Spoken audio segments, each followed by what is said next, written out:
C'est pour cela qu'il y a des gens parfois qui me disent « Oh, pasteur Christian, est-ce que Dieu existe? Oh, pasteur Christian, je ne sais pas si Dieu existe, ainsi de suite. » Laisse-moi te dire quelque chose, et c'est ce que j'ai dit à l'un de vos frères.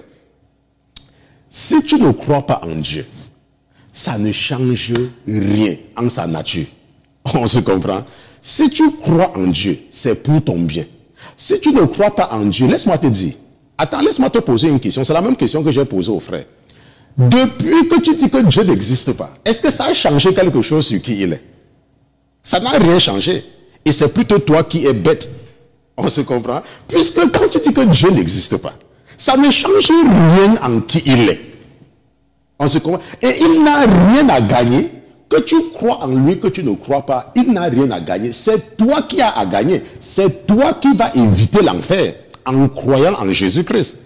Si tu vas en enfer, ça ne change rien sur sa nature. On se comprend? Ça ne change absolument rien. Ok? Et il faut savoir que Dieu existe. Il y a beaucoup d'Africains qui vont dire que oh, le christianisme c'est l'affaire des Blancs. Laisse-moi te dire, même l'hôpital que tu parles, que tu es malade là, ce sont les Blancs qui sont venus construire les hôpitaux en Afrique. Même l'hôpital que tu parles. Donc, comme le christianisme, c'est l'affaire des Blancs là, ne pars pas à l'hôpital quand tu es malade. Continue à aller boire les écorces et les machins au village quand tu es malade. Pourquoi tu vas à l'hôpital? La médecine qu'on fait en Afrique là, qui est venu avec la médecine? C'est ton grand-père? C'est ta grand-mère? C'est ton arrière-grand-père qui est venu avec la médecine? La pénicilline que quand tu es malade, on t'injecte là, on fait ça où? On ne fait pas ça aux États-Unis et en France. Il y a un laboratoire qui fait la pénicilline en Afrique. Hein? L'amoxicilline que tu bois là. Donc il ne faut pas être bête. Hein.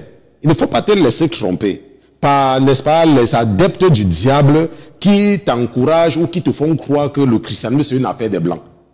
Quand tu es malade et que tu vas à l'hôpital, tu bois quoi? Le remède que tu bois là, c'est ton grand-père qui a fait ça.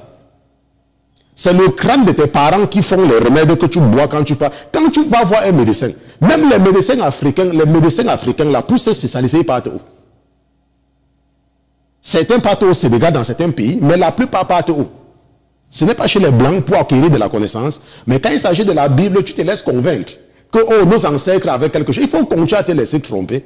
Mais le jour là viendra. Je dis que le jour là viendra où on va te faire jouer, on va te faire réécouter cet enseignement. On va te faire réécouter ça. Qu'est-ce que ton frère t'avait dit? Et tu seras vraiment surpris d'entendre encore ma voix. On se comprend.